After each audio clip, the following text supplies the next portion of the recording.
In today's video, I'm going to teach you how to assign Zoho projects. By the end, you'll know exactly how to assign ownership, so tasks are clearly tracked and responsibility is never in doubt. Start by opening your projects. Once you're in your workspace and looking at your project items, make sure you're viewing the list where tasks are displayed. In most standard views, you'll see a column labeled Owner.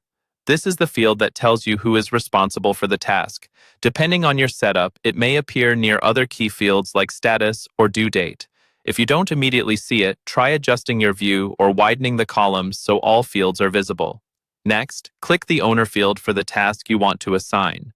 When you click it, a drop-down will appear showing available users on your project. This list typically includes teammates who have access to the project. If you don't see the person you're looking for, they may not have been added to the project yet or might not have the necessary permissions. In that case, you can pause and check with your project admin so the right person can be included. From the drop-down, select the user you want to assign to the task. As soon as you pick their name, the assignment is saved, and you'll usually see the Owner field update immediately with their name or avatar.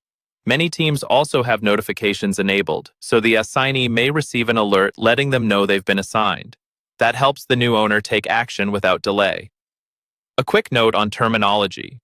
Owner here refers to the person responsible for completing or moving the task forward.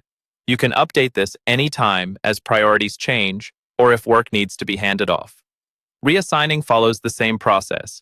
Click the Owner field again, choose a different person, and the change will apply instantly. If your organization uses custom views, keep an eye on filters. A filter might hide tasks after they're assigned to someone else, which is normal in role-based or personal dashboards. Also, if your team uses workload or capacity planning, it's a good habit to consider who has bandwidth before assigning.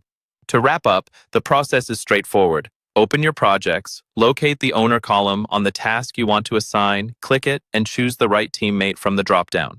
That's all it takes to make ownership clear, keep your task list organized, and help your team move